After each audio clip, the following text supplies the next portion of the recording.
Hello friends, welcome to Civil Staff. स्वागत है आप सबका हमारे इस लेक्चर में, प्रयास के लेक्चर में, जहां पे हम प्रीवियस ईयर मेंस के क्वेश्चंस को डिस्कस कर रहे हैं। So this is our lecture 19, जहां पे हम आपके सामने फिर से हाजिर हैं एक और प्रीवियस ईयर मेंस के क्वेश्चन को लेके, जो कि पूछा गया था हमसे सन 2017 में। इससे पहले कि आज के क्वेश्चन को हम देखें, आपको एक इंपॉर्टेंट अनाउंसमेंट, एक इंपॉर्टेंट इन्फॉर्मेशन हम पास ऑन करना चाहते हैं।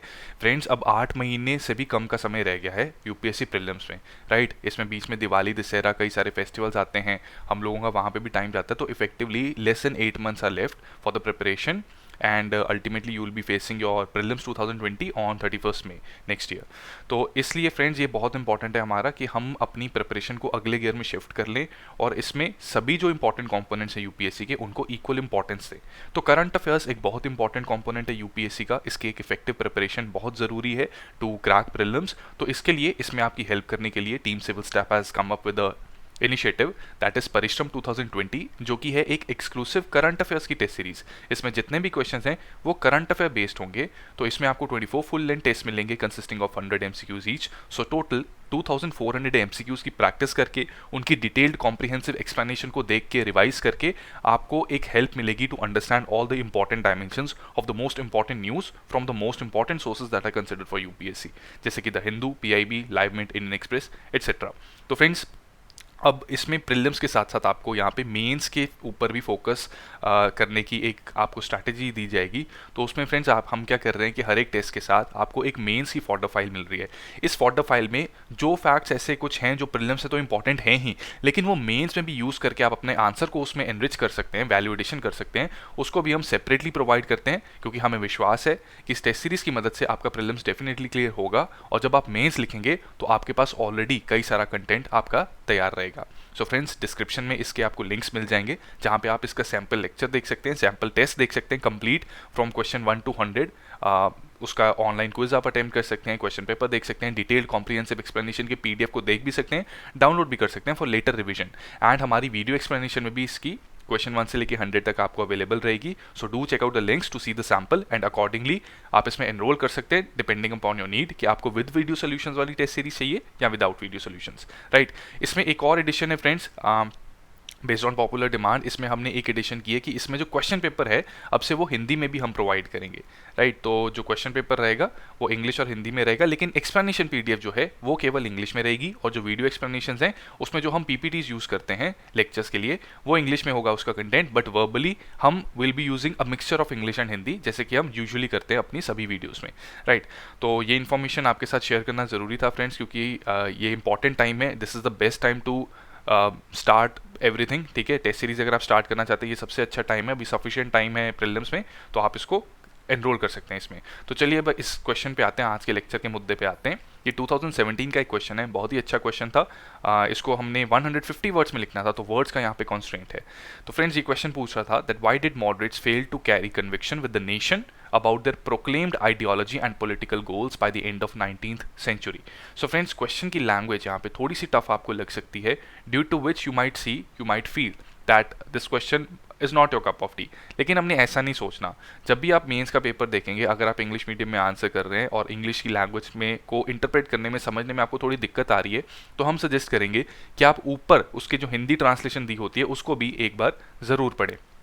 तो यहाँ पे आपको लिखा है हिंदी में कि क्या कारण था कि 19वीं शताब्दी के अंत तक आते आते नरम दलीय अपनी घोषित विचारधारा एवं राजनीतिक लक्ष्यों के प्रति राष्ट्र के विश्वास को जगाने में असफल रह गए थे।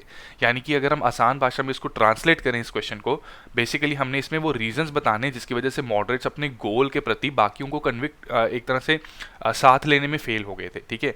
हमारा अगर कोई गोल है, हम उस गोल को अचीव करना चाहते हैं, but we need the help of other people, ठीक है, और अदर पीपल को हम कन्विंस ना कर पाएं कि हाँ यह गोल है, हम ये अचीव करके रहेंगे, आप भी हमारा साथ दें, तो वो प्रॉब्लम थी। मॉडरेट्स में ऐसी क्या कारण थे जिसकी वजह से उन्होंने प्रॉब्लम फेस की by the end of 19th century, right. तो उसके बारे में हमने यहाँ पे लिखना था। तो चलिए क्वेश्चन के कीवर्ड्स को समझ के इसकी डिमांड समझते हैं और कुछ पिटफॉल्स देखते हैं कि जिन चीज़ों से हमने यहाँ पे बचना था। तो फ्रेंड्स, क्वेश्चन की तो इंटरप्रिटेशन हमने अभी कर ही ली है, ठीक है। तो उसके बेसिस पे हम अपने आंसर को कुछ इस प्रकार डिवाइड कर सकते हैं। We will start with an introduction, ठीक है। इसमें हम सॉरी फॉर दिस, इसमें हम मॉडरेट्स की सिग्निफिकेंस की बात करेंगे, ठीक है। मॉडरेट्स की सिग्निफिकेंस की बात करके आपने मॉडरेट्स के पॉलिटिकल गोल्स की बात करनी है कि पॉलिटिकल गोल्स क्या थे, और उसके बाद यू विल टेल कि वो इस गोल्स के प्रति बाकियों को कन्विंस करने में क्यों फेल रहे। ठीक है, तो बॉडी के बेसिकली 2 पार्ट्स हैं, you have to mention political goals of the moderates and you have to tell कि why the moderates failed in convincing people about this goals, और उसके बाद अपने पॉइंट्स को आप क्लोजर देंगे। So will mention a conclusion. इसमें friends pitfall जो है, जिस चीज़ से आपको बचना है, वो दरअसल ये है कि क्वेश्चन में बहुत क्लियरली लिखा है कि why did moderate fail to carry conviction with the nation about their ideology by the end of 19th century. 19th century है towards the end of 1800s। ठीक है, 1890 से लेके 1900 का जो टाइम है, those years are considered as the end of 19th century. तो इसमें जो मोस्ट इंपॉर्टेंट इवेंट्स हुए थे 19th सेंचुरी के बाद इन 20th सेंचुरी, जैसे कि Swadeshi movement, partition of Bengal, Surat split etcetera, उनका हम रेफरेंस नहीं देंगे यहाँ पे। ठीक है, क्योंकि क्वेश्चन ने वो नहीं पूछा, क्वेश्चन ने सिर्फ by the end of 19th century के बारे में पूछा है। तो हम ये ध्यान रखेंगे कि हम सिर्फ उन इवेंट्स की बात करें, उन्हीं सर्कमस्टांसेस की बात करें जो by the end of 19th century बहुत ही अच्छी तरह से विजिबल थे, जिनकी वजह से मॉडरेट्स एक तरह से अपने ऑब्जेक्टिव में फेल हो गए। ठीक है, अचीव नहीं कर पाए उसे। राइट, तो इसमें फ्रेंड्स इंट्रोडक्शन में what we can write is we can mention either significance of moderates. हम मॉडरेट्स का एक इंट्रोडक्शन, जनरल इंट्रोडक्शन दे सकते हैं, जिस wherein we can define who moderates were, और वी कैन गिव कि वो मेथडोलॉजी उनकी क्या थी। अब क्योंकि हमारा आंसर का जो बाकी की बॉडी है, जो रीजन जिनकी वजह से वो फेल हुए, वो मेथडोलॉजी के साथ लिंक्ड है। ठीक है, हम चाहें तो डेफिनेशन भी लिख सकते थे मॉडरेट्स की, बट क्योंकि मॉडरेट्स की मेथडोलॉजी एक बहुत बड़ा कारण थी जिसकी वजह से वो लोगों को साथ लेने में फेल हो गए थे, तो इंट्रोडक्शन में हम उनकी मेथडोलॉजी के बारे में बताएंगे। फ्रेंड्स, ये काफ़ी इंपॉर्टेंट है कि आपकी जो बॉडी है वो आपकी इंट्रोडक्शन के साथ अलाइंड हो, सिंक में हो, उसी से एग्जामिनर को आपके आंसर की वैल्यू पता लगेगी and you will be able to score really well. तो इसमें we can write that the moderate nationalism, bracket में you can write 1885। It is considered that moderate nationalism began in 1885 with the foundation of Congress. ठीक है, तो इसमें history का क्योंकि question है तो ब्रैकेट में ईयर्स मेंशन जहाँ जहाँ भी हम कर सकते हैं हमें करने चाहिए, एंड इट्स नेसेसरी ऑल्सो, और ये वैल्यू एडिशन करते हैं। ठीक है, तो मेंस के फॉर्डर में important years are also mains fodder, तो आप इंपॉर्टेंट ईयर्स को प्रीलिम्स के लिए तो याद कर ही रहे हैं अगर, तो मेंस में भी वो ऐसे यूज हो सकते हैं। So the moderate nationalism mark the first wave of nationalism in India. During this phase, the nationalists believed in the British sense of justice and fair play. Consequently, their methodology consisted moderate methods, और bracket में you can write some of these methods, जैसे कि PPP यानी कि prayer, petition, protest and resolution. ठीक है, इसके अलावा भी कुछ methods है, so you can write etc.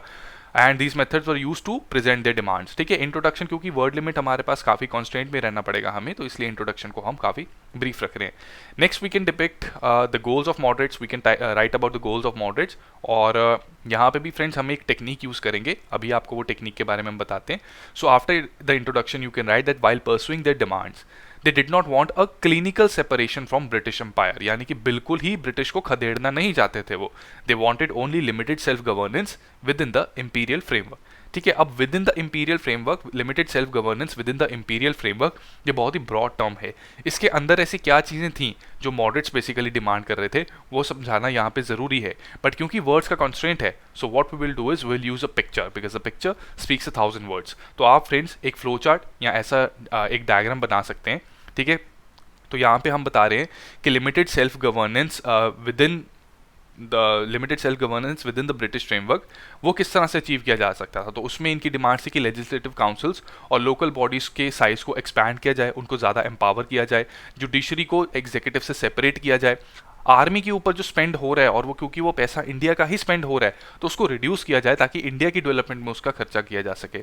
इसके बाद ICS एग्जाम जो है वो इंडिया और इंग्लैंड में साइमल्टेनियसली कंडक्ट करवाया जाए, एंड इंडिया में ज़्यादा जॉब्स, इंडिया के अंदर ज़्यादा जॉब्स इंडियंस को ही दी जाए, एंड ड्रेन ऑफ वेल्थ जो है उसको रिड्यूस करना चाहिए. ठीक है, क्योंकि अगर ICS जो है वो ज़्यादातर अंग्रेज रह रहे हैं और वो सैलरी ड्रॉ कर रहे हैं इंडिया के रेवेन्यू से, तो हो क्या रहा है, वो पैसा तो बेसिकली बाहर जा रहा है. आपने GDP के कॉन्सेप्ट में ये बहुत अच्छी तरह से आए समझा होगा कि अगर यहाँ पे कोई फॉरेन नेशनल आके काम करता है एंड ही इज़ अर्निंग, तो basically that money is going out of the economy. ठीक है, तो ये यहाँ पे भी यही मुद्दा था. इसके बाद लैंड रेवेन्यू के कॉन्टेक्स्ट में इनकी डिमांड्स थी कि सॉल्ट टैक्स और शुगर ड्यूटी को अबॉलिश किया जाए, लैंड रेवेन्यू में कुछ चेंजेस लाए जाएं ताकि पेशेंट को थोड़ी राहत मिल सके, and freedom of speech, expression and association, इसको भी वो चाहते थे कि ब्रिटिश राज करें, उसमें कोई प्रॉब्लम नहीं है, लेकिन हमारे कुछ अधिकार जो हैं वो हमें दे दिए जाएं. राइट, तो ये आप एक डायग्राम के फॉर्म में आप बना सकते हैं to just give the points. इसके बाद फ्रेंड्स आपको बताना होगा कि why did actually moderates fail to carry the conviction with the nation. अब इसमें कई सारे पॉइंट्स हैं, राइट, तो इसमें से कुछ पॉइंट्स हम लिख सकते हैं and then we can mention कि इसके अलावा कई और चीज़ें थी जिसकी वजह से ऐसा हुआ, ठीक है। उनको वो एग्जामिनर उस चीज़ को देख के समझ जाएगा कि due to word constant, due to the word limit आप अवॉइड कर रहे हैं इस चीज़ को, right. So being an elitist group, most of the moderates, they were western educated and therefore failed to connect with the common man until the entry of Gandhiji.